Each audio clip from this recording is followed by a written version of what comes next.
Regal Movie Masters. Unlimited.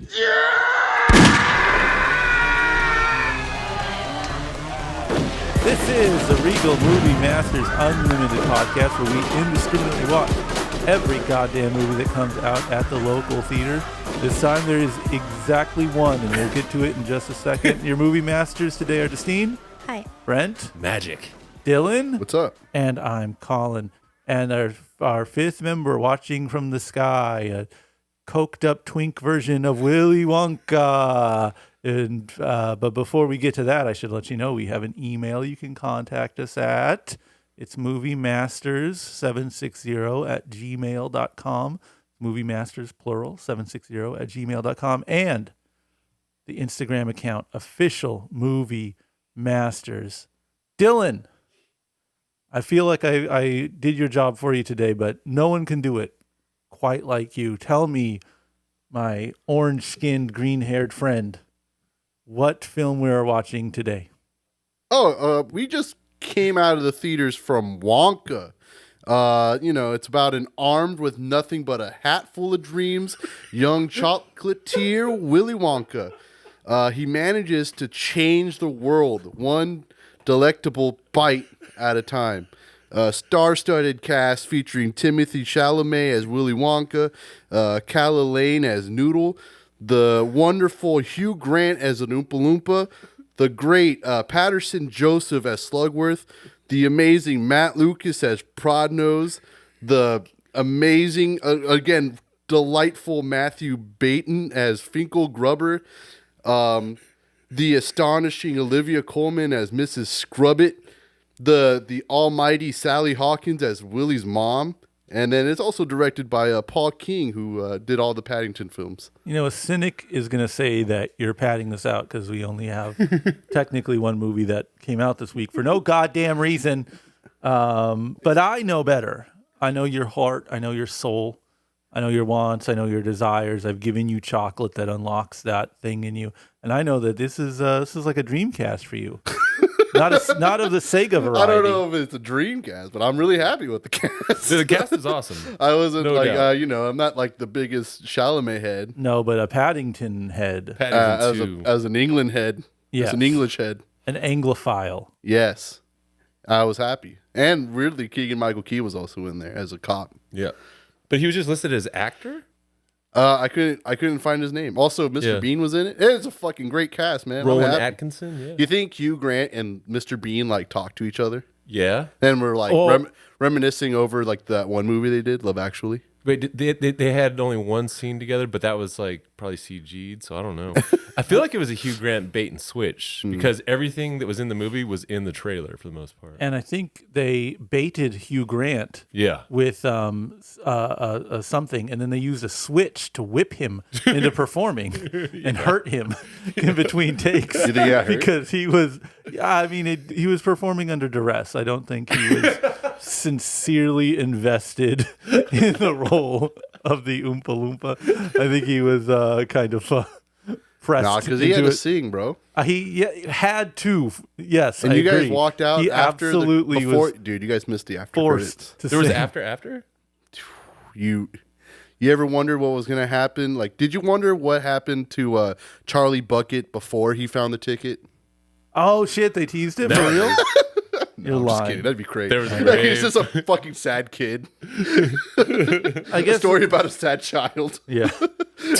before he finds fame. Does he have get fame? Or I don't know. He gets everybody's before he finds. origin Yeah, I story. guess. I think we should probably tell people this is a movie, and it's not a remake of Willy Wonka. It's a prequel. So if you ever wondered how he got there, this is Which all of us has. all of America has. It's been a long life wondering, how did he get there? I know he has the factory, but what was his upbringing like? Well, how did he get the money? What is his relationship with his mother? Why made him want to get chocolate like in his world? I know he says he travels to exotic places. I don't want to see him in those places going on wacky, zany adventures, but maybe just like after the adventures, right before he gets his business license. What's that like? Exactly how did the Oompa Loompas like show up in this guy's life? When did he get this fixation with drugging people with poison?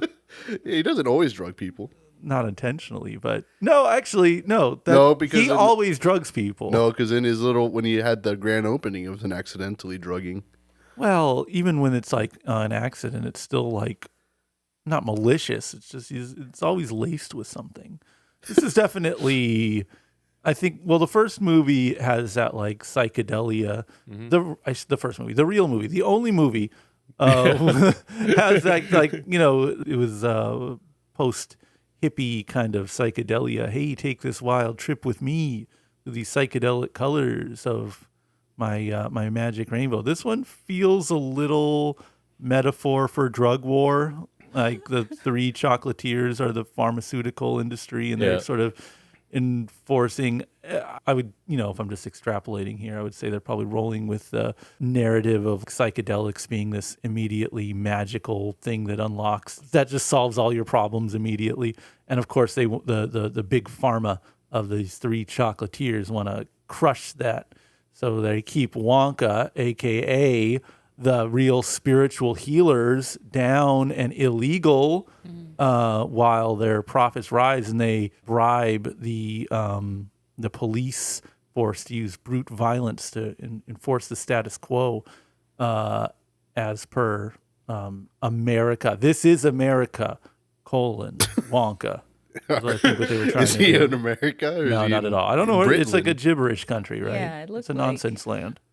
I was there at the beginning. They didn't name the city. Okay. The England. city where Wonka takes It's place. in England.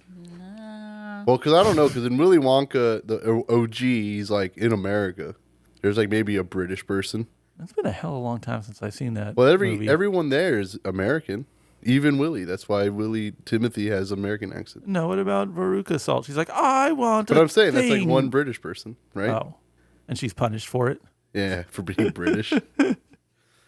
I haven't seen the original one in a really long time, and I straight up forgot until this moment that there was that Johnny Depp one too. Yeah, Yeah. I think the world is better off forgetting. Nah, that about one's that good, one. dude. Isn't it? What's never his seen name? it. Tim Burton. Yeah. Yeah, Tim Burton. Yeah, it's all dark and edgy. Why do they have to make him look all stupid though? Which one? The Johnny Depp? Yeah. Because he's scary.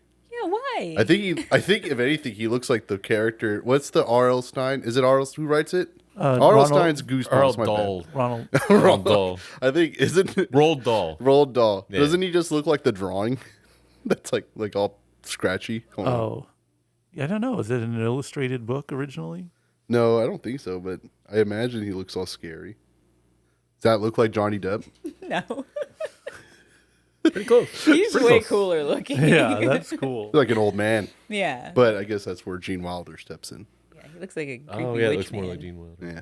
But Timothy Chalamet, who I'm like, okay, so this is supposed to be the prequel to the Gene Wilder movie, Presumably. not Yeah. the Johnny Depp one. Not the Johnny Depp one. Yeah. How much time passes between what we've seen now and? You are thinking too much. Probably quite a bit. I 'cause just want to know, like, how old is he? Like, when was he going on these adventures? Is he like 20 something? I feel like you're asking too much. I would guess in this movie that we just saw, Willy Wonka might be 19.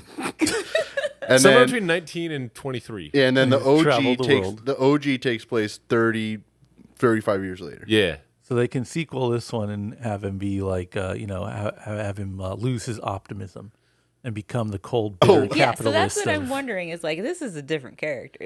Yeah. What happens? Oh, in Charlie. between? So Charlie owns the factory, and Willie's like loses his fucking touch. Is that the sequel to this? No, No. Oh. There's still like you said, there's like 35 years that they left on the table. In So like when between. this does break all the records this weekend, they can just pad it out. Yeah, so Willie is still an optimist now, but when we Yeah. see him to the chocolate factory, he's an embittered capitalist. Annoyed with the kids. When Yeah. this one, he's like, children, Yeah. here's hope and stuff. I have a theory, or I have a pitch. Okay.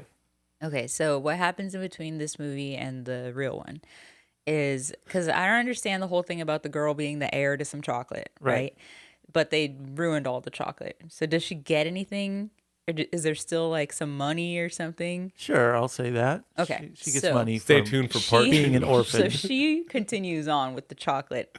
empire that her family has, and it becomes a Wonka rival, and he's so hurt by it. Okay. He goes up in the mountain and he's Kills like, her. I'm gonna make the best chocolate. And you know how he said gets all like one track mind, and that's why he never learned how to read. Yeah. He's like, I just put everything into learning chocolate. So he gets obsessed with learning or to try to make like the best chocolate, and then he gets all crazy, and that's why he doesn't connect with people anymore. And he needs a little boy to come and be like, it's about, I don't know what the moral of the first movie is. It's about hope. There is a one. There is a one. okay. Because he's just like, can I find one fucking kid who isn't a total piece Yeah, of it's very shit? like Last Jedi. Okay. Before like they ruin it. You know what I'm saying? Okay, so he's like, kids Yeah. are bad. They always turn on you. I'm just gonna make money.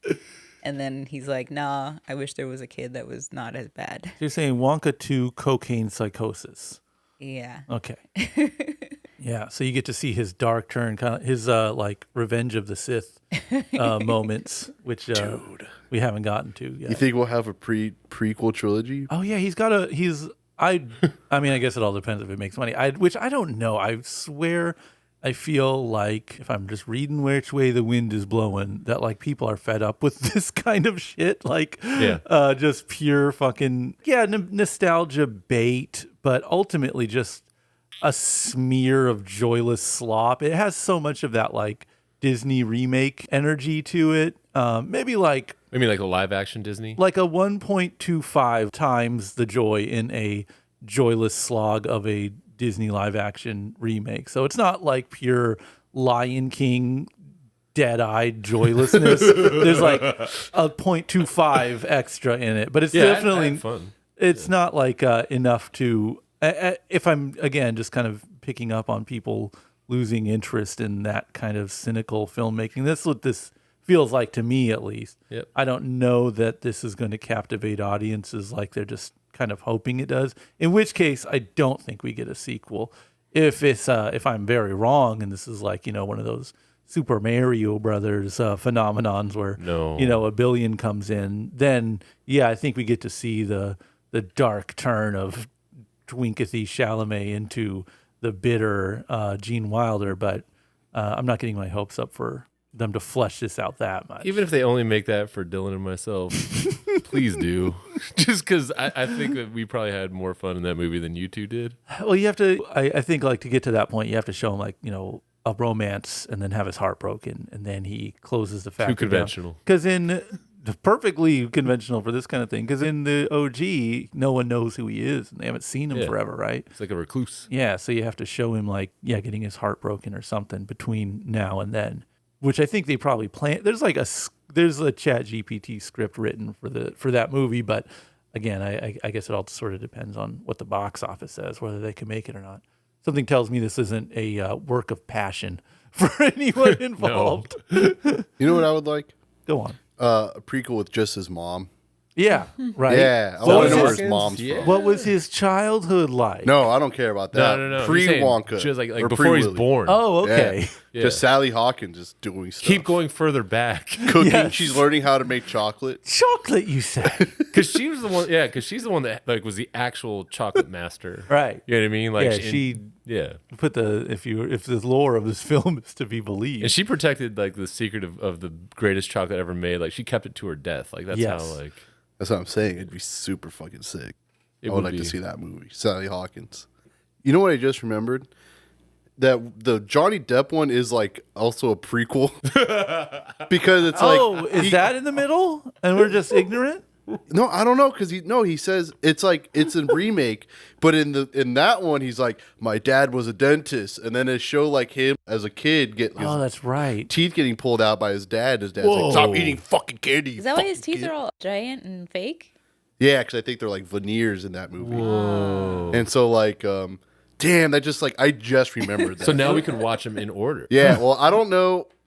I don't know because I think the Johnny Depp one is like its own thing, Okay. but it's also a prequel, but different backstory. Yeah, is there Well, canon wait. for Willy Wonka? Yeah, what is a- exactly? Which one's real? What's canon? There is a Charlie in the Burton Wonka. So that's what I'm saying. That one's like Oh. a remake, but there's a prequel element in there, or like a Oh, flashback. showing more of the his flashbacks backstory. from that one. Oh yeah, so we Yeah. can pull the flashbacks from that and like make a super cut. But of the in whole this story. one, his dad's out of the picture, and his mom's the chocolatier Maybe woman. he's just lying. Maybe it's like, you want to know how I got these Oh, scars? yeah. The false. He's just a fucking Dang. complete psychopath. He just ate too much candy. It's a Saltburn situation. Yeah. He's just making it all up as he goes along. When did the original one come out? 71. Is you serious? That's what I saw Yeah. when I looked it up. Yeah. Okay, so this is like way past when they should have been like nostalgia baiting things. This Yes is and not, no. There's no like audience that's gonna know what this is. I was trying to think of it like if this is the first movie you've seen that has anything to do with Wonka. Like, are you I gonna don't get know hooked? people that have really seen that movie, the original one. That like it was a big part of your childhood. I don't or know. We're anything. talking a different language right now. Yeah, that was a Yeah. big thing for me. Yeah. I watched it weird. a lot. You're the odd one out on this one. Sorry. I don't know.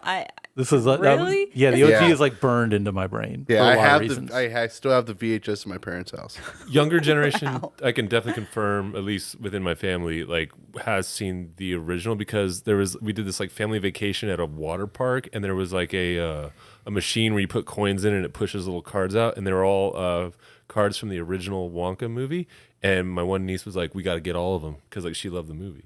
So Oh, and Yeah. also I can distinctly remember TBS or whatever, like constantly playing it. Okay. Yeah, I think this is one of those like the OG is like a Christmas story kind of movie where it just Okay. is, and like you don't need to even watch it to know it. There's also the meme factor, "Good day, sir," and Oh, that's The true. scary And the- boat ride scene. and him looking at you all. Remember that like when memes were I know actually cool. the meme. Yeah. Well, I know Oh, the tell me picture more used about in your the meme. ... yeah, Big ass impact font with black borders around it. oh, so good. Yeah, that's That's good internet right there. Yeah, give me that's the fucking chocolate I want. Is just like Meme some chocolate? 2008. Like this chocolate makes you go to 2008 in your brain, and you just get to look at like Imgur accounts Yes. with a dank ass cachet of image macros stashed on it, and just right like you to could the watch veins. like when the Rage comics were like fresh, kind of. Like, damn, this is so relatable. Why for do that thing? Damn, this is good. Yeah, that's the chocolate I need. But yeah, I think again, it's not like nostalgia baiting. If anything, No. they just waited for the Burton movie stink to clear the room, and they're like, all right, let's fucking try this again. Because Wonka isn't Disney, right? no, No. that's like his own thing. Yeah, it's Yeah. just standalone. This is so, Warner Brothers owns the rights. so I mean, yeah, I think it's just abusing the goodwill that the original had, really, more so than like proper nostalgia. And I don't know. Yeah, I think there was enough of it pitched to an older audience. I don't know. To me, it lacked a kind of proper joy and whimsy and brightness of like a kid's movie, Like, I don't know how much kids will get out of this. Like, every time they showed the gadgets, like all the wacky machinery and stuff, I was like, this is why Pee-wee's Adventure is so goddamn amazing, is because like you remember seeing all those gadgets and shit as a kid and just being mesmerized by it and just how much joy it conveyed. Whereas when you see all the gears and all that in this movie, it's like, oh, they're doing that kind of thing, a little bit steampunky or something. And like I said, I the tone or the fun of one of those kind of movies just was absent in this, I felt. You just wish it was like practical stuff. I mean, it kind of was, but also like It was a mishmash of how they created everything. just I don't know, like I said, the fun of it. I almost felt like maybe it was a pacing issue. Like I think a fun movie will just kind of ramp up and keep going, and between the like whimsy or the jokes or the thrilling parts, there was just kind of like too much downtime, even conversationally saying jokes. I don't know, it wasn't quite the barrage it needed to be, I would say. But I don't know, I guess I'm saying as someone who is for the older audience, which I think they were trying to include, I think there's an attempt to kind of make this a transgenerational thing. I felt let down or not included or not, wasn't enough for me. Didn't convey that kind of a whimsy that I would have liked to see, or even really like the darkness of the original. Because the original was like super silly, super fun, super wacky, and then fucked up. And this one doesn't quite get super silly, and it doesn't quite get fucked up. So the highs and the lows are kind of like cut down a little bit, and I don't know, it just never quite reached its full throttle for me. Yeah, it didn't seem that fun. There were parts that seemed like they were fun. It just seemed like they were from a different movie or something. Oh, yeah. Like the original one, is there a lot of music in it? Yes and no. I mean, every time a kid dies, they pull out the Oompa Loompas, come out and they sing the Oompa Loompa They sing song. the same song? And then there's no earthly way of knowing thing, and then there's the world of pure imagination thing. That's like at the end, right? No, it's like in the middle of the songs. Yeah, because there's more music in this than the original, though. yeah, I And would say it's- like the OG, right? Because it has the grandpa dancing song because he finally stands up. Right. Then the pure imagination is when they get into the flower world. Yep. Then they have the all the Oompa Loompas. Yeah. And those are different songs, sort of, because they'll just talk about how stupid the kid was. Yeah, and then like, what's the other The song? scary song when they're on the ride. Is that a song? Yeah, there's no, or is it? I don't know. I don't think it's just a guy yelling at you. It's a little bit of a musical, but Sort of, yeah. It's all scary. this one is like Bust again, out, people dancing in the streets. in terms of yeah. pacing, it is of like full stop. We're doing a song now. Every 10, Yeah. Ish, yeah. 15, 10. Yeah. There was a And- part where I left during a song, and I came back, and another song started. Yeah. And if I think it's kind of telling that they had to go back to the closing with the Pure Imagination song from the OG and bring back the Oompa Loompa song over and over again, because I don't think the songs they wrote for this one were particularly hum me a melody. Anyone in the room? The original song. Scrub. Yeah, that was a good one. All right, Yeah, you see? got me. Got you. Yeah, that one was good. And then I don't remember the song, but when he's going in the storm drains, that was another good part. The parts where it reminded me of like a musical, but like I could see this as a stage play. And the music that seems very musical like is refreshing weirdly because you have all these like musicals now. Like even Wish, Okay. where the music is just weak for the most part. And then like a Trolls where the music is just pop songs. Yeah. It's nice to see a traditional Yeah. musical with Song and Broadway dance tunes. numbers. Yeah, Yeah. that are energetic. And, when it reminds you of like a Chicago, that's really fun. But then there's like all these slow songs and songs that are just like, you didn't have to have a song here. I think the funniest part was when they're going to go milk the giraffe. And they spend a while in there, and it's like, okay, all Yeah, right, they now were- they're leaving. Oh, she's singing now. Then they do a whole Yeah. song when you thought that scene was going to be over. That's what this movie does, where it's like, you're dragging this out with a song that we did not need to hear. Yeah. It was over 2 hours long? Yes. Was it? On the, It might have been right I around. think It was like it just was shy one. of it. It said 156 on Oh, it. okay. Yeah. It was very long because they were just messing around sometimes. I think that they should have cut a couple of songs for sure. I think because it's such a product, and released around the holidays to kind of like bring every family member in. It kind of feels like, well, let's give them some bang for their buck, like economy size this, which I do think comes to the detriment of the film itself. But just like everything in this movie, it all just seems like a money grab of some sort, or just some sort of focused group meet in the middle kind of product content. In the original one, whenever there's like, I guess a song, let's say, there's like something fantastic happening on screen, right? Yeah, the kids like eat something they shouldn't, and then there is they are killed due to Yeah, they're being punished. yeah, like the kid that watches too much TV, he's stuck in the TV. I guess I don't know why the girl. Why does the girl turn into a Because blue they told her bubble? not to eat it. Yeah, she's a Yeah. petulant child who Yeah. thinks she can have whatever she wants, and then she's stuck Then with the it. fat kid gets sucked into a tube, and then Yeah. he's stuck in there, and they're like, "You're fat," and then they shoot him. And he You dies. fat piece of shit. Gene Wilder is just fucking really Going in. And then the goose egg thing, I forgot what that one was. The rich girl gets the goose egg, and then she dies. They're like, "Don't do anything to that egg." She's like, "Fuck you, Willie. And then she listens and she dies. She literally, I think she just falls through a trap door. They came up towards the end. They just brought out a 45 and started shooting him in the back of the head, Cruel cartel ways style. to kill children. Yeah, and Charlie's supposed death was when he ate the flying gobstopper. Yeah, and then flew the to fan top. was above him, and he was about to get chopped up with his Uncle Joe. Oh, I just get that's a comparison to them drowning in the chocolate. I guess it's kind of similar in a weird way. So Anyways. the songs in the original become murder ballads, effectively. So every time they die, it is the same song. It's just like, why are you such a fat piece of shit? Yeah, and they all just kind of, don't watch TV, you fucking idiot. Yeah, and then now you're Hey, dead. you rhymed it. Yeah. And in this one, though, I will say, like, a lot of the songs, like the giraffe one or with the girl, that just felt like a way to transition to the next scene, which was where Michael Key, beats up Willy Wonka's like, hey, stop selling the chocolate, man. And then that's how they go from scene to scene.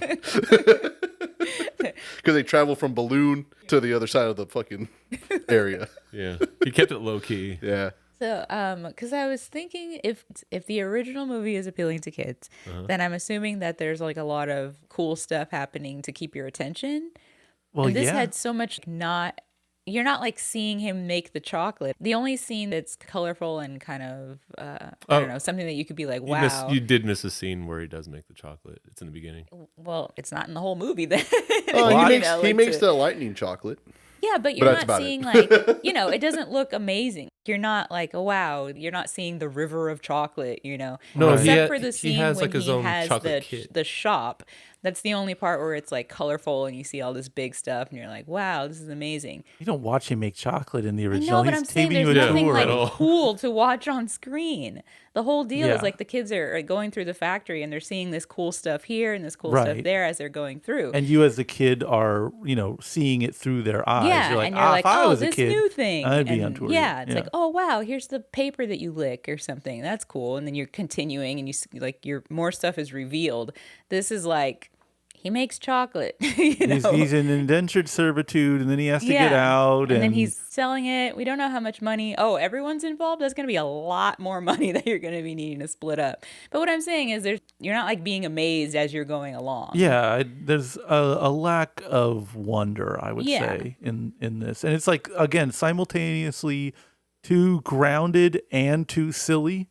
So it's like, there's things like, you've got a quadrillion gobbledygoos of debt that you have to pay off, Wonka, just cause. And then it's like, okay, well, let's actually try to pay that back. Okay, yeah, you figured out how to get. We have You to figured fuck out how outta to get out of here. it. All right, Legally. you paid your debt. Now you can go. It's like, what is? Are we in silly land or are we like grounded here? And it's kind of both. And for me, it didn't really work. And predicting if a kid will like it. I mean, what the hell do I know about what kids are gonna like or whatever? But again, I think it tries to bait people my age and then also make some sort of concession to children, but it ends up just kind of pleasing neither. I can't imagine. Yeah, because like you have all these, let's say, legendary actors. Well, what kid is going to care about these people? It should being have just in been that? fucking Logan Paul and like just a bunch of No, dude, you know Vine what would have been stars and sick? shit. Go on. Mr. Beast. Yes, and his little- chocolate, bro. They are fucking up Hey, so bad. Hollywood, knock, knock. He made an episode about this. I'm sure he did, and he Yeah. would have made more money, and they would have and the made more. chocolate rotted because he didn't he built the thing, but he didn't take it down. So like whatever town he put it in, the residents were complaining. They're like, yeah, he just left all this chocolate here and it rotted and it smells horrible. I have some Mr. Beast chocolate in my car. They should have fucking cast him in the movie. They would have had. No, they should have just made not even Charlie and or Willy Wonka. Just call it Mr. Beast. If this movie makes chocolate a It's bunch called of Beast, and it's the origin of Mr. Beast. if it makes a bunch of money, then I'm wrong on everything because it is just a product that's supposed to do I that. don't think it will because it was like 10 minutes into the movie. I'm like, oh man, I'm the only one in this massive Yeah. enormo dome, and I was just sitting there like, oh my god, this is really empty. It was every 30 minutes though. That's true. Yeah, they're clearing a bunch of room for people to watch as if it's going to be a big movie. And if it is, it's a fucking big movie. And I'm completely wrong on all accounts. If it doesn't make money, then you motherfuckers should have cast Mr. Beast as Willy Wonka and actually fucking profited. Don't tell them that because we need to write this movie. And when fucking, Five Nights at Freddy's, that's a perfect example of just like something that people actually want And it doesn't matter what the hell kind of movie you make after it. You can make the biggest piece of shit you want. If it just has the characters they know, they're going to be happy. But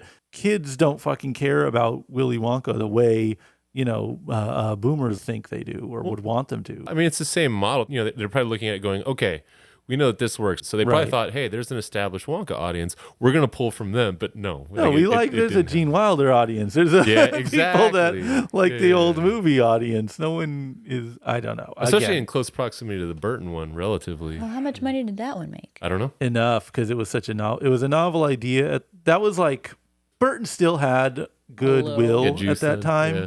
And we were still just like, oh, this is perfect. His dark sensibilities with this already. I mean, that was kind of like a Burton movie before there was Burton movies. Yeah. This is going to be great. And then you see it and you're like, oh, good fucking God. That was like probably like the real turning point, Yeah. It was like Sleepy Hollow was, I think, maybe his last genuine Not Planet of the Apes. film. And Never mind. And then after that, it was just a slow decline, which the Wonka movie was involved in. What's after Wonka? Would you just say he goes straight into Alice in Wonderland? He just starts being a parody of himself. Whatever that string is. It's gross. I've looked it up before. I was like, when does it go downhill? And it is With Wonka. Mars Attacks, he's still peaking. Oh, yeah. And then I think it was either It was Sleepy Hollow. Sleepy Hollow. And it's just like, oh, we're starting to see the cracks in the veneer, aren't we? People like that Big Fish movie, but that one didn't really liked it, yeah. do much for me. Still have the DVD. And that's kind of regarded as like the last time he really gave a shit in general. Yeah. And then it's just the what if movie, but Tim Burton. Black Yeah. and white. yeah. And you know what's really wild that I realized about this movie? There's one kid in it. There are no children. And not even like a kid. No, there's no Kind of like a children. young, basically an adolescent. Yeah, like a preteen. But like for a kid movie, you gotta have Yeah. some kids in it Oh no, there was a girl that grew a mustache. But if you're with no lines. Oh, she grew a mustache. Her mom had the line. You don't need a line if you grow a mustache and you're a girl. and those Paddington movies work. So I don't know why which is on paper, it makes a lot of sense. This guy brought this bear to life and made everyone filled with joy. Because it's animated I guess. and it's like supposed to be cute. The only thing animated in this was Hugh Grant, which was horrible. The That giraffe. was really bad, yeah. Yeah. Nah, I like you, Grant, bro. No, I'm saying like I liked liked him Hugh in this Grant role. in this role too, but like it was really short. It was like less than 4 minutes of total screen time, and then the effects really were really bad. Nah, it was good, man. I just don't understand, and it's kind of insensitive, why they didn't just like film him as Hugh Grant and just shrink shrink him him. down. Like, why do they have to make him have proportions There were a lot of scenes like in this a movie. little person? Yeah, Because they were. That's absurd. Well, no, I think because what happens is, you mean like a tiny man? Yeah, just but make him like, a small man. but not the like. Yeah, I Yeah. get you. Never mind. Yeah. I was gonna say because there's a shot. I was confused by his size. Yeah. Because there's shots where he's like It shin varies. length. Yep. And then there's shots where he's just like ankle tall. Yeah, And I'm yeah, just yeah. like, I don't know, like how tall is he? It varies Yeah. a lot. I mean, I did like that the head was bigger than the body. I did like that, but there's ways to do that, that don't involve just a really bad render off of a computer. I mean, I'm somewhat shooting from the hip here because there's also like fat suit stuff, which is Yeah. also like, oh, we're still going with this one. Okay, all right. And That's gonna work with some people. It didn't really work for me, but I think like probably the majority of people that watch it will find that really fucking funny. It's gluttony, bro. yeah, Yeah, no, but I thought it's- it was funny, but No, because it's I- not like you're making fun of him for being big. It's that he's The been volume. eating so much Yeah, chocolate. it's the that volume. It's a created joke about this the volume. well, I mean, I'm not genuinely offended by fat suits. It's just like No, I know, but it's just like, Snowflake. I didn't know this was allowed still. But I almost feel like even that it's like in a focus grouped kind of offensiveness because the first one is pretty culturally insensitive in a lot of regards. And so it's like, I don't know, they still wanted to retain some of that grit in somewhat of a non-committal way. Hence you get weird, like something that will not make anyone happy because people who do get really offended by that stuff will say, why are you not using a real little person? And then people who just want to see, I don't know, dwarves get tossed around or something on screen and really want something naughty are not going to be satisfied with it either. So it's just a joyless kind of presentation, which doesn't please anyone. And something that's way like, why is this even part of it? Is there any reference to clergy or church in the original? No, it's kind I don't of think so. Why is it such a prominent part of this It's the film? Church of Chocolate. Well, it's because it's where they chocolate. stash all their operations. Yeah, but so that could have it has been to be- at the police station. You know, Yeah, it could no, have but they have been to pay anything. off the police. That's Yeah. why they don't put it there. Yeah, It made sense. Chocolate Monks is really funny. That was That is really funny. fucking But funny. it Especially how the only doesn't make spoken sense. song or like in like hymn. It was awesome. Yeah, that was cool. Yeah. yeah. I mean, again, it's supposed to be a silly, wacky movie, so you can just put any silly, wacky thing in it, but it ends up not feeling that way necessarily. Yeah. Why you couldn't do something more silly with a silly church? Like, Yeah. Just have them be chocolate. They had a giraffe come to the worshippers. church. What else do you want? And they had to do a funeral in a weirdest time. why? The funniest shit is like when they're waiting for the church to get cleared and the pallbearers are sitting on the coffin. Yeah, For they're some just reason waiting. that killed me. That So was funny. good. I was like, yeah, good touch, guy. so I think we've been pissing on this film. You guys seem to like it more than us. Oh, yeah. Shine some joy on this. Make up for our curmudgeoniness. It's just so silly at times. I mean, it wasn't that it was a good movie. It was just like they lean into a lot of the silliness, and there's definitely a lot of my laughter was, oh my god, what the hell am I watching? You know, it wasn't necessarily like, oh, that joke is really funny. It's just like, why is that joke there? So it's kind of like it's like a good bad movie, you know, because it's just like I'm like, this isn't a good movie, but I'm having fun because it almost isn't trying to be a good movie in any capacity. I'll see that I wasn't bored, No, like Avatar no. bored. It's not like that Yeah. kind of bad. But again, I said my piece. So what else? Yeah, what yeah. else? Well, I mean, it's and you know, like Dylan said, there's so many actors that we love in this thing. So just watching them do their thing was enjoyable on its own. Like that was one of the better Rowan Atkinson performances I've seen in a long ass time. Yeah, like 5 lines. Yeah, it was fucking great. Well, you only get so much room when you Right. got like a big ensemble like that. The one part where I was like, oh, you could have done this is when they do the actual heist to get the book. I'm like, you could have made that a more prominent, or maybe like the main arc of like, we got to get this book. And you could have established that earlier and could have trimmed a lot of fat that way. Lends And- itself to a lot more wackiness than illegally selling chocolate. Yeah, and- that didn't work for me. Yeah. But like the heist when they were getting to, I'm like, oh. But then I was looking at the time. I was like, it's too late. They're not going to go into like how they plan the heist. They're just going to execute it really quickly, and then they did. So that was unfortunate because I would have liked to see them drawing up plans. some bungling. Yeah, some specialists. You know what I mean? There where something goes wrong. They There's a did lot of that opportunity. whole thing though. There was a whole plan out scene. Yeah, but it was pretty. It was rushed. Yes. It was rushed. Yeah. Like I'm saying, that could have been maybe like the main action in the movie was like, we got to do this, and been like a little bit more focused instead of just all over the place. Although the fact that it was all over the place did make me laugh, including just how it was crafted. Just kind of like, okay, well that's heavy CG, but then that's practical, and it was just so obvious and clashy. I don't know. It was funny and enjoyable because it was such a mess. Yeah, I would. That to me does sound like a more fun movie. Like have them just steal. Forget all of this fucking chocolatier cartel Yeah. stuff. Like we need to steal the magic chocolate. How do we steal magic chocolate from Grumpy Man? And then it just gets to be a cartoonish Ocean's 11 about Right. them stealing chocolate. That would have been great. Seems like it would have been more fun than what this was. Would Dylan you say some nice things about the movie, Mr. British? I'll also say for everyone listening, I fucking hate British humor with a passion. I just detest British comedic sensibility so much that it wouldn't surprise me if that alone is what is like holding this movie back. But my Anglophile friend Dylan, who knows good comedy, like The Mighty Boosh, the funniest show you've ever seen, who this guy also directed, which is also you can just play that show for me and I'll jump off a fucking bridge to avoid watching I've seen it. you watch that show before. 'Cause Don't you act put it like on. you know. No, I literally caught you one time. I'm not trying to be cool. I just really do hate fucking British No, comedy. he's putting on a face right now, listeners. Everyone listening. Colin likes it. Colin likes it. He caught me watching it a lot, and he always says, "Wow, this is really funny." Then he sits down, makes a cup of popcorn, and A cup of tea? no popcorn. They asked if you'd like to go over to the pub and we go and we support our football team. Yeah. No. I liked it. I really enjoyed the main. So in the trio, there's the main one Wait, what are you talking about? Trio? Trio of villains. Oh, yeah. Starts with an S. Not Snodgrass, but not Snodgrass. Kind of hard to remember because they're all like stupid It's names. like Sausalito or something. Slugworth. Yeah.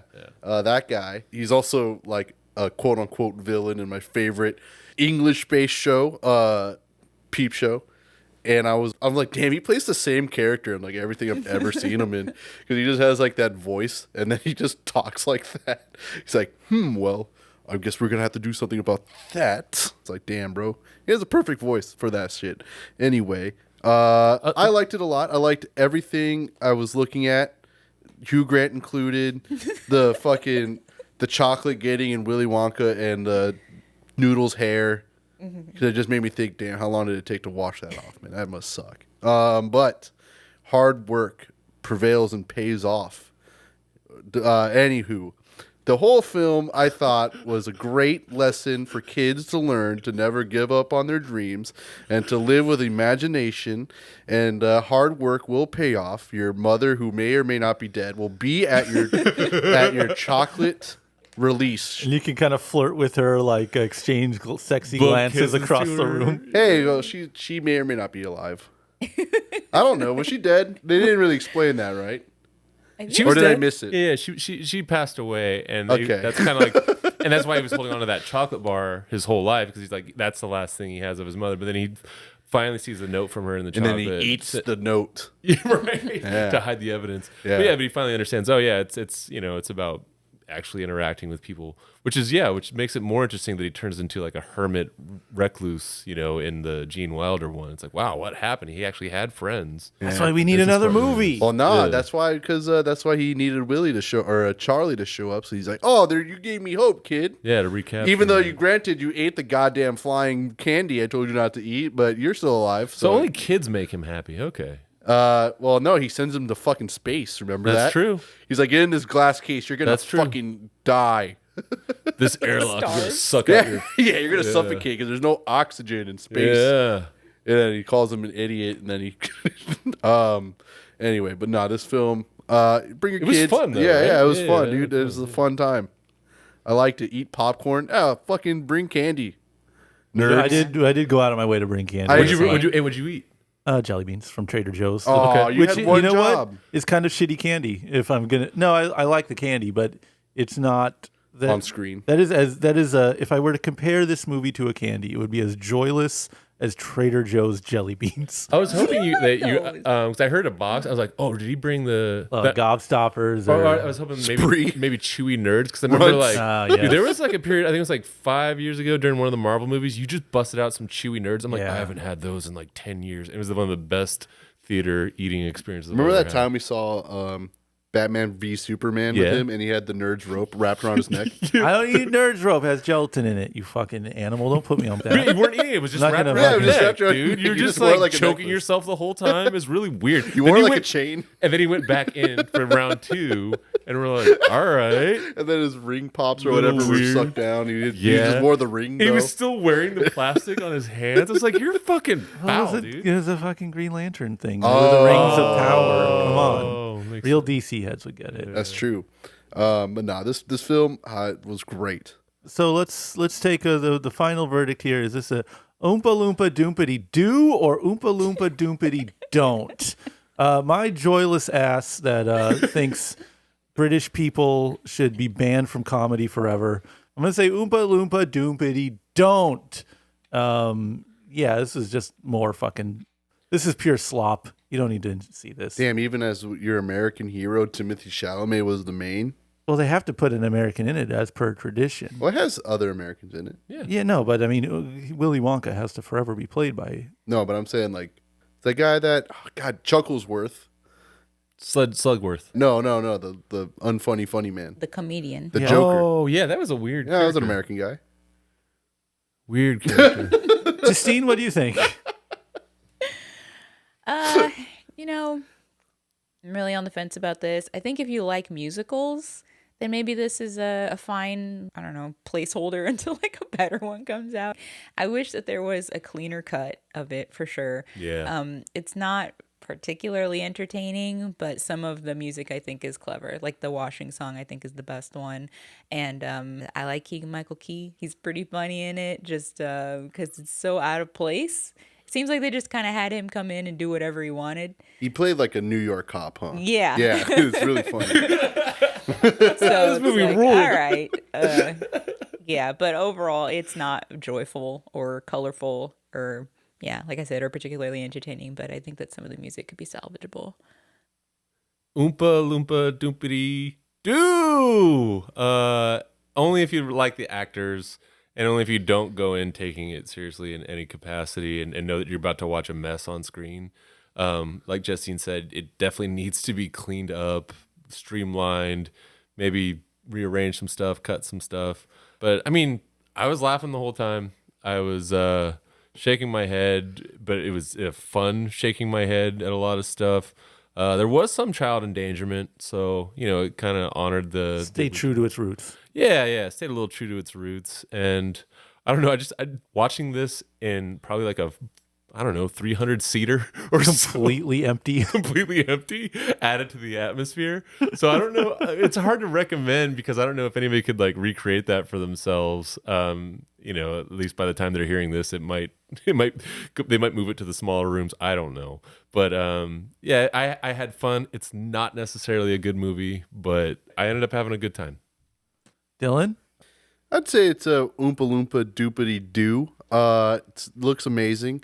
I just I don't know, I like the British style of just like a fucking grayscale, like brownish tinge to everything. Totally. Yeah, like it's like I don't know why Zack Snyder had the final fucking edit on this. Yeah. Desaturated everything. Yeah, I love it. It's just like, it's gritty. It's fucking not your fucking dad's stupid ass Hell Willy Wonka. no. It's not your big brother's dumbass fucking Johnny Depp stupid fucking brightness. Get fucking that shit out of here. Stupid movie. Hurts my eyes. Calm Yeah, down. get that shit. No, fucking put Willy Wonka in a really dark maroon suit and then have everyone else just wear gray stuff and then that's all I want. And then everyone's eating chocolate, having a good time. God damn it made me want to fucking walk in that goddamn movie. Have the powers to walk into a movie and just eat the candy that they're eating. 'Cause I was like, what the fuck is that on screen? It's an eggshell. I don't know what the fuck they're eating. That's chocolate. Let me get a bite. That looks crazy. Yeah, the part where the guy started getting the troll hair. I Yeah. was like, oh, are we going to get a Trolls crossover? That'd be great. I'd eat the Yeti sweat fucking Yeti candy. sweat. Sounds fucking badass. Then I would also join the chocolate monastery, apparently. I would too. I'd become one of the monks. Yeah, dude. Fucking sing. Chocoholic monk. Chocoholic Monk is that's a fun couple of words put Yeah. together. Yeah. Good job on that one. Yeah, see? No, they're good. Look, we turned him around. Yeah. No, legitimately, everyone listening, I know you're saying, Dylan always says this. It's legitimately the best movie I've seen all It's the only movie you're going to see this week in the theater that's new, at least in our neck of the woods. But there is a movie on Netflix that's gaining some Golden Globe nods. So we got suckered into watching it. It's May, December. It's directed by Todd Haynes with Sammy Birch and Alex Mechanic, which is a great name on the screenplay. It stars Julianne Moore as not Mary Kay Letourneau, and Natalie Portman is possibly just Natalie Portman, and Charles Melton from Riverdale as Vinnie Falau. Wasn't that the kid's name that the lady got with? Mary Kay Letourneau and Billy Falau. I forget the kid's the name. real kid. But I I remember Letourneau, but I not think the- it's Billy Falau. And he's not that, because it's not about Mary Kay Letourneau and Billy Falau, but it's about this in the 90s, those ancient days. This teacher lady sleeps with a 7th grader, and she got in a lot of trouble. And that is in the movie and in real life that's happened. And this is a movie about kind of a fictionalized version of Mary Kay and V-Dog, as I call them. They are being studied by Natalie Portman, who's in current year going to make a movie about them. So she's living with them and learning the ways of how they do things. And for whatever reason, it's gathering some steam. It's got all three of those people, the Julianne Moore, Natalie Portman and that boy whose name I just read and can't remember. Charlie? Sure. They're all like nominated for like best actors and stuff. The movie is nominated for best comedy / musical, which I swear the fucking Golden Globes just does now to fuck with people and get people talking. It's like when Balenciaga puts out like a fucking paper bag that you wear over your head for like $1,000, and people are like, what are they doing? It's like they're fucking baiting you. Yeah, they're getting some fucking people to talk about their thing. Just do that because they know it can't compete with like the real movies, and so they're like, oh, put it over here. Right. Who's gonna watch this and say it's not a comedy? I am still I'm such a goddamn boomer. I swear to God, I can't take a movie seriously if it's not in theaters. Like, really? Technically, it was released. If it hasn't, no, I need it. Your theater. No, like a national release. Yeah, a real fucking theatrical run. It needs to be in the theaters and then have some time when it's not, and then be available at home later. Your home viewing is a recreation of the experience shared by millions of people around the world on the theater, and then you're watching it at home. When it's just like, technically we're going to put it in the theater so we can get some nods on the award shows, but basically you're just watching it at home. I can't fucking connect to it. Well, oddly enough, I can't take it seriously. I preferred watching this on my TV because it's made to look like a slightly elevated made-for-TV movie, like a Lifetime movie. So that worked for me. If I saw that in the theater, I probably wouldn't like it as much, honestly. I mean, it's not even about liking or disliking because I can, get enjoyment from it. Sure. I just can't take it seriously. Like it doesn't count. It's not real or something. And I know that's like, it's like an old head mentality. I know it's not based in reality or anything, but it's like because they've already broken that threshold in terms of like Netflix movies winning Oscars, and stuff like but that. it's just like with when an album comes out and it's only digital. It's like you didn't release it. It's not out. I think this one is like it was premiered at Cannes and then purchased by Netflix or whatever it was on Netflix. Well, it should have been purchased by a fucking movie distributor and ran in theaters. If they want me to take it seriously, and my word carry some weight. I don't know about these Golden Globes jokers. So part of why I got juiced on it is and recommended to people is I think the music in this is incredible. Like it's all score from what I understand, but it's a throwback. And granted, it's been done before, but it hasn't been done in a while, and it hasn't been done on a Lifetime movie that I've ever seen. So it's like almost like Hitchcockian like strings and they played a lot with the dynamics. It's like a spooky piano thing. It's like doodaloo doodaloo. Yeah, it's like shut up. That song plays. No, I fucking wish. That's that's the vibe. It's like back before when silent movies they would ship, they would come with sheet music, and there'd be like a local pianist playing along to the movie, and it kind of had that feel. Yeah, there's a light motif that plays throughout the film. That's it feels like dark shadows or like a Stephen King made for TV movie or something. Like it has kind of an ominous tone to it. Yeah, it doesn't perfectly fit the tone of like the narrative, but it does show that there's something kind of eerie and undermining in this situation where this actress lady is studying this tabloid sensation. So it does give it an air of it. I do think maybe they use it a little too much. I think they probably did it and were like, damn, this fucking smokes. Let's put it in a lot. It was diminishing. It's in the movie a lot. I'll say this. It was diminishing returns because when it first happened, I went, holy shit, this is so cool. And then, by the 15th time, I was like, yeah, it's still cool. We still got, okay, you're playing it slower now. Yeah. All right. Just playing the minor keys this time. Okay, I got you. I follow. But yeah, they were very, very proud of that part. I don't know. I feel like I'm on my period or something. Like I just have such a bad fucking attitude about these movies I'm seeing now. This is another fucking movie. Like so I'm kind of fascinated with the Mary Kay Letourneau, Billy Falau thing. That's kind of my like John Benet Ramsey, like I'm with you. O.J. Simpson. Like that was like the 90s tabloid sensation that like I was kind of fascinated with, and I'm very fascinated that they are in real life still together. This chick goes to jail, and then she gets out, and then she's like, okay, well, back to where I started. Can't do nothing about this shit now. That's what they call real love. Anyways, so she's the premise, the way they set it up, where it's like there's this actress studying these couple, and you kind of slowly learn as the movie goes on what their crime was and why they were in the tabloids and why this movie is being made about them. They're very clever in the breadcrumbs they lead you to it. It doesn't hit you over the head with it right away. And that reveal is really strong, and it's just a really solid premise all around. But like every fucking movie I see now, they have a good premise and they set it up and everything's well and it feels well, and they don't have a fucking ending. There was no ending. This movie falls so the fuck apart in the third act. Yeah. And it just happens so goddamn many times to the point where it's like, if there was a great acting performance in the film, which I don't know why, I think it's just bonkers to give these people. Nobody deserved it. In a world where 1001 is being unacknowledged entirely by the Golden Globes, or like, oh wow, there's a lot of movies I could pitch as actual gems. Yeah, like real performances happening. Like, I'm a weird lady. I had sex with a kid in the 90s, and I'm also a weird lady, but you think I'm straight at first, but then I turn out to be a little weirder than that. Like, it's not that compelling of performances in and of itself.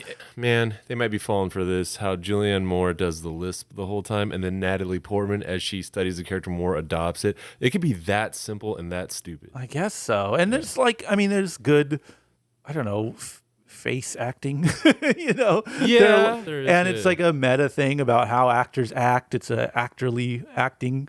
So I guess, or maybe they're rewarding the self-conscious TV movie style. Like, oh, look at these like A-listers doing but I don't know. To nominate them across the board, I think that's weird. It's weird, and it's unfair for me to judge this movie against. Because I go into this movie being like, oh well, if everyone's saying this is good, I'm going to watch it and expect it to be good. Then I'm like, well, it was fine. But if I wasn't poisoned with that idea, like, oh, this is a multiple Golden Globe nominating thing, I wouldn't think I would be putting it up to. That you saw it was after they'd already gotten. Yeah, so I don't think I would put it up against. Messed up. I don't think I would put it up against that kind of scrutiny. And I can say objectively that again, I am interested in the subject matter. And I thought for a while, again, I kind of got the sense that the actor lady, the Natalie Portman, she was kind of looking for like a pathos, because I don't know. I guess I have like a South Park mentality about these kind of, when I can kind of enjoy this kind of lasciviousness and it's right. It's a victimless crime in my mind. But what's fascinating, of course, is how fucked up these ladies are. That's nuts. That's bonkers. That's insane. That's the part all of us say, what the fuck? Listen, my whole understanding of female sexuality comes from the TLC song Scrubs. What in the world is more scrubby than a teenage boy? A teenage boy is essentially a homeless person. What compels a professional adult woman to go down that path? You know what I'm saying? Idea. No one does, which is why it's a fascinating subject matter. And so, like, I think when the movie's kind of kicking into gear, and it's like the actor lady is like, so let me get into your mind and figure out what made you do these things. And Julianne Moore isn't really like stonewalling her. I think she's just giving the answer that is so fucking frustrating, which is just like, I don't know. I was in love. Just simple people. Like, she's looking for some deeper pathos behind this action because it is so fascinating. And she's just getting back kind of a simple person, like, not really like some deep-seated anything. And she's even later given some kind of false information to like flesh out the motivation, only to find that it's maybe true, maybe not true. Basically, she's getting really the answer that all of us get from this perpetual conundrum that it faces our culture, which is just nothing. There's no good reason for it. There's no rationality. There's nothing that justifies it. And I'm like, okay, this is interesting. Like a complex person trying to learn about what is ultimately a simple person, and maybe even projecting a story onto it and finding that story is nada. That stuff is very interesting and kind of hooked me. And then what if actor lady sleeps with her husband? What if nothing? What if just nothing happened with the story? Or like the husband texting another woman the whole time? Nothing. Never followed up on. And it's such fucking hacky, like, okay, fuck, we got to put something in it. Sex? Anyone? I am almost more betrayed that they just, shit the bed in the end of this movie, which had a solid bedrock. Yep. And that, again, it's like Hollywood collectively figured out that they only need to make like 75% of a movie and still get eyeballs on it or get people seeing it. It's like those social media posts are like, something crazy immediately happening to grab your attention, and now we've got the view count, and okay, now we're done. Well, that's when I was texting you. It was like the movie hadn't finished yet, and I was like, "Oh man, check this out!" Because it's got like this, like they're doing this cool stuff with the music, blah blah blah. This happens a lot. I'll text you something before the 75% mark, and I'll be like, "Dude, throw this on." And then sometimes I'll wait a couple hours and be like, never mind. Yeah. Other times I was like, no, let him watch it and see. I at least want to get his take on it. This is definitely one of those. Here's something else to think about is I think another reason why I did enjoy this more than I would have in the theaters is because what the theater experience has become. Like we talked about, trying to time it now so that you can miss all the previews, which involves, looking at the time that's published and going, okay, at least half an hour after, right? That, which is wild. It was nice to be able to just be like, oh, there's this movie that I've heard is good, and just immediately put it on, and then you just can watch the movie. It's however long it is, and then you move on with your life. You don't have to carve out sometimes 4 hours. We split it up. We saw an hour of it one day and then an hour of it the next. Which is not there you go, because that ruins a fucking movie. Does it? If it's not a good movie, it's not a good movie. Exactly. And I have a theory that I just thought of. About Wonka? So the Oompa Loompas. But there was so much buzz about this movie. And there was so much buzz about that Fincher Killer movie. Yep. And I think it's just because they were on Netflix. These are movies that a bunch of people were able to see that they probably wouldn't have gone to see if they were just in the theater. Oh, you're and so they're just correct. going to be like, yeah, this is really good. Compared to whatever Netflix released, like their viewership numbers and everything is like Love Boat reality show or cooking bake off. It's like, you guys are watching trash. Netflix, and so when you watch a movie, you're like, whoa, this is amazing. Go outside. Netflix is to quote unquote movies as it's like what Google is when people think of searching something. It's just you just go to that. If you want to watch a movie, you go to Netflix. You want to look up something on the internet, go to Google. The same type of thing is kind of happening where it's like the quality of your results keeps going down. And between The Killer and this, and that was that rescue movie. That was like fine. What was the one with the buff guy who rescues someone? Oh, The Extractor? Sure. Oh yeah, that was fun. Oddly, probably the best of the three. Oh yeah. It's just like because it's not trying to be a serious movie. It's not trying to be artistic. It's just trying to entertain you. And it was very clearly had like, hey, here's the conflict. And here's how this guy's going to get to a resolution. It was so like just laid out how you're supposed to tell a story. So again, if you're comparing these movies to that, and you're like, this is good acting and it's serious and it's artful and stuff, it's like, okay, if these are the only movies you have, then I can see where your confusion is in calling it quality. Yes. I don't know. This Maestro movie that's coming out on it, it's better fucking kill, because that's another one where it's just like super hype and it's like, oh cool, where do I see it? It's in 3 theaters and then it's coming out on Netflix. Yeah. Cool. So I get to watch it's nominated before you get to So I get to watch a fucking movie about classical music on a fucking Roku smart TV internal. I mean, granted, that's my fault for not having a 5.1 surround sound system installed in my house, which who doesn't? But yeah, of course I can't watch that in the theaters. And it's going to be this. I know it's going to be the same fucking thing. Just half cooked, man. Finish your goddamn movies already. But again, I worry/wonder about that movie because Tar, again, was like, this is an Oscar. This is going to be it. Yeah. She's going to take it home. This movie's going to take everything. And then toward the end of the year, people just like forgot. Yeah, more stuff came out, I guess. Yeah, but they were talking so much about it. And so whenever this movie originally came out or debuted somewhere, people were like, oh, this movie, this is it. And I was like, this is just Tar again. You guys feels very much like Tar. And Tar is a weird movie that stuck with me. Like, I haven't rewatched it necessarily, but like it's still in my mind. I think I did see it twice in the theaters. Yep. And I don't know. I wasn't like, over the moon with it, but I I think about it a lot. I think it has some value and is at least a real movie. And if that's the bar that I'm putting Maestro against, we're going to see if they fucking put in some warmed up bullshit like this. Given the hype, I'm going to be pretty fucking peeved. Part of the problem with the Maestro movie is that it's actually based on someone real. Like, Yeah. so with Tar, you can do a lot with it and you can create this person that you are, you know, showing pieces of that as the creator, you know everything about this person. So Yeah. you can know where to show something to, you know, get the response that you want from the audience. This is kind of like, what are they going to be stepping around? What are they presenting you about this public figure? And that is Oscar baity because it's like, here's a person you know who's important sort of to your field.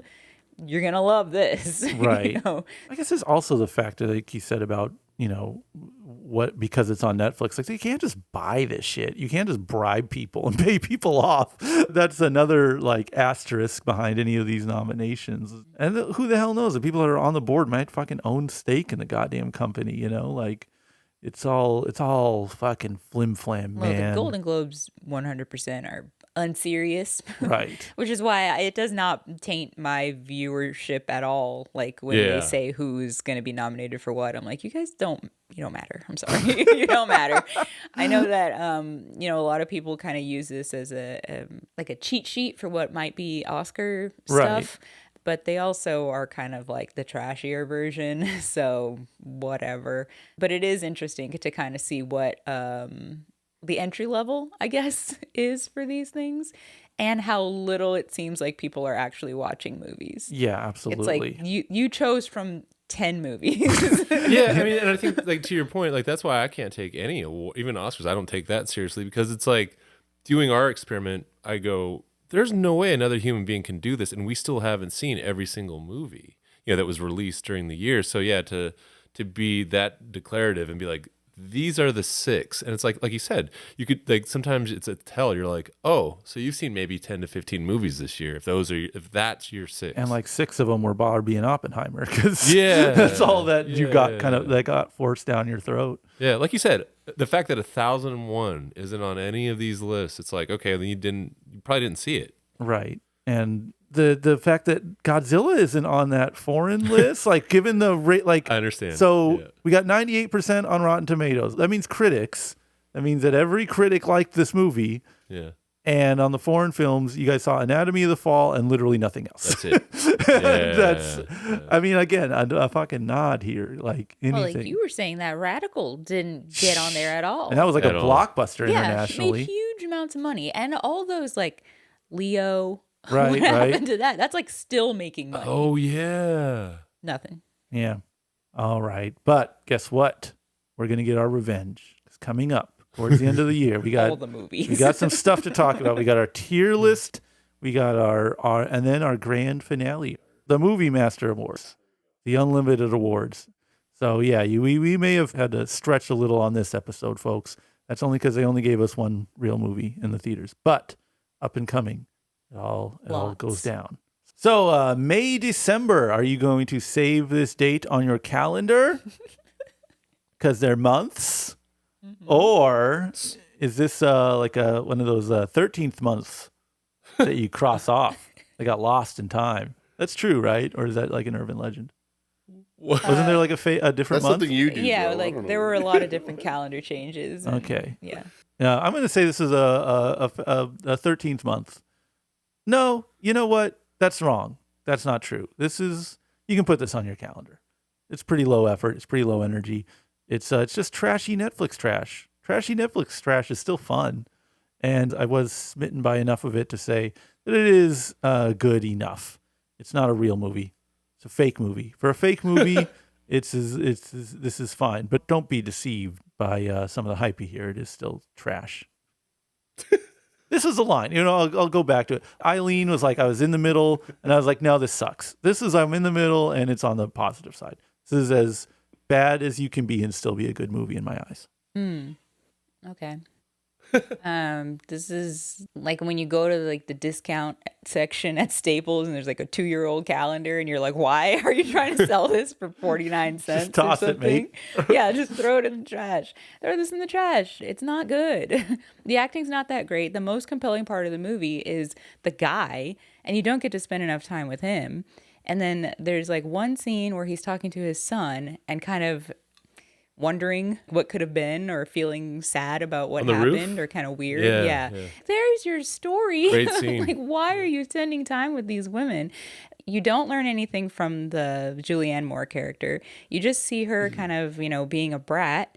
And then at some point she talks about how the boy was really mature for his age and she was really sheltered. So you're kind of like, okay, so you thought that you were kind of meeting on common ground with like a 12-year-old, like I don't buy that. So I could get that maybe his performance is kind of something, but overall the movie doesn't make any sense. Like you were saying, it's like 75% of a movie. It's not. It's like maybe 30. The entire movie is a first act.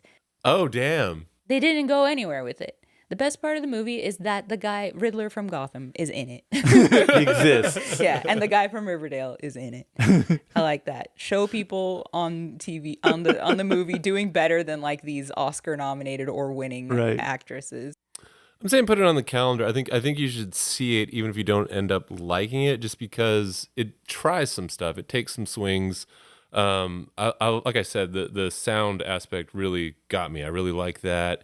And even some of the shots, the individual shots, especially early on in the movie. And again, I think they've kind of like front load the movie to get you to go, ooh, this is interesting. And then you text all your friends, like say, hey, this thing's on Netflix. And then you get to the end and you go, oh, fuck, they're going to think differently about me. But yeah, I mean, check it out. Don't go in with like the hype in mind. And you'll be at home and you don't have to make a trip. So sure, why not? That just reminded me of that. What is this shot? Yeah, when she's in class. I remember the scene you're thinking of because you said it out loud. Because you can say just talk over a movie when it's just fucking when you're on at your home. TV. The shot of where they're showing Natalie Portman like from behind talking to the kids in class, and it's just like. What? Well, yeah. Because it's why? It's like I described to Colin. It's like a self-aware Lifetime movie. So you have like those amateurish like shots and components to it. I don't know. I used to watch a lot of Lifetime as kids did in that time period, and I just remember them being so full of stuff. Lifetime movies are soap operas, and soap operas are like, that's kind of what the vibe I was getting with like the one piano key that they kept hitting, which is like, okay, you're showing me it's supposed to be dramatic. I guess that's how you're telling me how I'm supposed to respond to this. But they're always like crazy. This was like so boring. Something has to happen. Yeah, and the only thing that they could figure out to happen was make boy and girl have sex and don't do anything with it after. No, are we going to talk about this? No. Apparently you didn't see the box of poop that was mailed. Fair enough. They don't show it to you though. No. Don't worry. No, not at all. Dylan, wake up. Tell the people what we're watching next. Unlimited.